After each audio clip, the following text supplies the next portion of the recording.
Good afternoon, Facebook friends and YouTube followers. This is Rich again, back for video blog number 3 of the day for August 4th, 2014, around 4:30 p.m. Berwick is clouding up right now. We might get some rain showers. And now on to part 2 of ABC's Monday Night Football. I'm going to cover the years 1990 through 2006. The first video blog I covered 1970 through 2005, but I had to cut it short because if it went over the 15 minutes, then it could not go on YouTube. So if there's a big subject, I'm probably going to be doing 2 parts of it, but that means you'll get an extra video blog on that day, okay? Here we go, the ABC's Monday Night Football years from 1990 to 2006.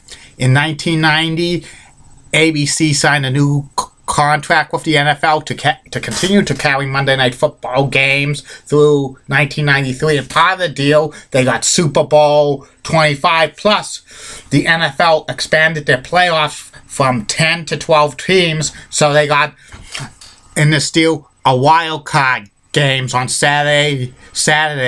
So Al Michaels called a playoff game with Dan Dierdorf and Frank Gifford, and the second game was usually called by Brent Musburger and Dick Vermeil.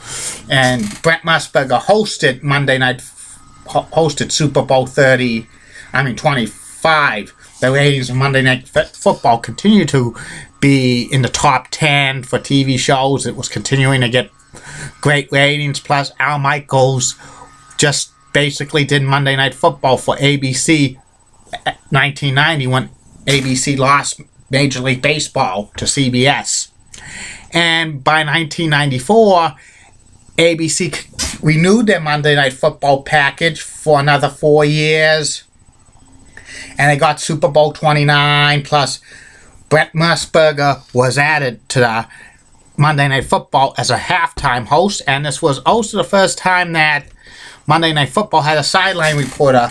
Former Pittsburgh Steelers wide receiver Lynn Swann was the sideline reporter, and Michaels, Dierdorf, and Gifford continued to call the action. By 1995, Capital Cities was sold to Disney Corporations, and this is when they were starting ABC Sports, folding into ESPN on ABC. In 1996, Brent Musburger was dropped as host of Monday Night Football's halftime show and replaced by ESPN's NFL host Chris Berman, and also doing the second playoff game was ESPN's Sunday Night Football announcers Mike Patrick and Joe Theismann. In 1997, ABC used the scoring bug for the first time on their telecast. Scoring bug is see how much time's left on the clock to score. They were the second network to do that for the games after Fox.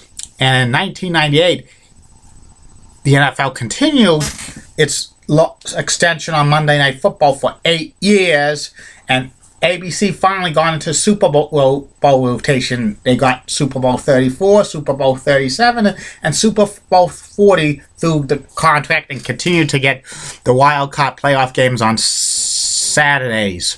And this is when you started to see a change in the announcing booth on ABC besides Al Michaels.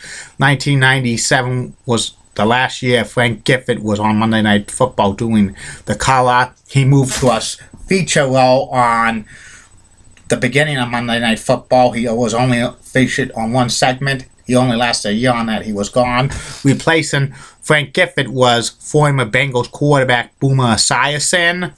He joined Dierdorf and Al Michaels for the Monday Night Football announce team. Also leaving the sideline reporting was Lynn Swann. He was replaced by Leslie Visser for a year or two. And also at the end of the 1998 season, Monday Night Football starting time was moved from 9 p.m. to 8:20. They thought it would get more ratings, better ratings, because the game wouldn't go into the late night, and it could also show the news around 11:30 or so on the ABC affiliates. but this was a bad starting time for the West Coast because 5 p.m. is the middle of rush hour in the West Coast, so they got bad ratings for that. It was the lowest rated Monday Night Football season of all time, even though it was still high, still in the top 10. The ratings continued to decline in 1999. Dan Dierdorf left ABC to become CBS's number 2 color man on NFL broadcast. It was just Michaels and Esiason during the 1999 season. They did Super Bowl 34, and afterwards Esiason was dropped and Leslie Visser left as well. Both of them ended up with CBS, and replacing them were like former Chargers quarterback Dan Fouts and comedian Dennis Miller, who had nothing to do with that much sports. He didn't know too much sports, but they wanted ratings because the ratings were going down, even though they were high. They wanted something to entertainment, trying to bring it back to the Howard Cosell era. Howard Cosell wasn't really. He was a sports commentator who had a little bit of flair. There was rumors that Rush Limbaugh even tried out to do the announcing of football. And this experiment lasted 2 years, and then Fouts and Miller was dropped. And doing the sideline reporting for those years was Melissa Stark. She was a good sideline reporter. 2002, John Madden finally came to Monday Night Football after being courted several times. Madden worked for CBS and Fox as the lead color man for Pat Summerall for many years. He ended up joining Al Michaels as the Monday Night Football team, and they were pretty good at it. And the last 4 years of Monday Night Football on ABC, Al Michaels and John Madden were the announce team. Melissa Stott left as sideline reporting at the end of the 2003 season because she was pregnant. She was having a baby. She was replaced by Lisa Carell, who's famous for being on the Best Damn Sports Show period on Fox Sports Net. She only lasted a year before she was replaced by Michelle Tafoya. Michelle Tafoya was a sideline reporter the last 2 seasons of Monday Night Football on ABC, but for a time in 2005, she left on maternity leave to have a baby, and the sideline reporter for Monday Night Football was Sam Ryan. Around 2004, even though the Monday Night Football ratings were kind of high, but they were dropping because of more choices on Monday night, more cable networks, more stuff like that. There was rumblings that NFL's next television contract to begin in 2006, that they were going to have the most important games on Sunday night. Sunday nights will be the marquee games on Sunday nights because they could do more flexible scheduling on that. ABC tried to get flexible scheduling for Monday Night Football, but they couldn't because the season was all locked in, and sometimes you would get the bad teams playing on Monday Night Football because they were good the previous years, and if they're so good, they have to have showcases for them on prime time on Monday night. But with the NFL having so much parity, you don't know from year to year to year if a team has a great year, is going to be good the next year. It could be a fluke season, but if they make the playoffs or something, or if they have a marquee name as quarterback, more likely they're going to have Monday Night Football games, no matter if they stink or not. And ABC was losing millions and millions of dollars on this. Plus now, most of that sports programming on ABC was being produced by ESPN, except Monday Night Football, which it was being produced by ABC Network itself. In April of 2005, ABC and the NFL said the 2005 season was the last year that NFL football on Monday nights will be on ABC because ESPN signed an 8-year contract with the National Football League to carry football on Monday Night Football, and Sunday Night Football went to NBC with flexible scheduling. And it was kind of an end of an era because Monday Night Football was a tradition on ABC for 36 years. This was one of the major programs that made ABC like a big network a big network with having Monday Night Football. That's what in the 70s. That was one of the big reasons they became a major network after struggling for years before.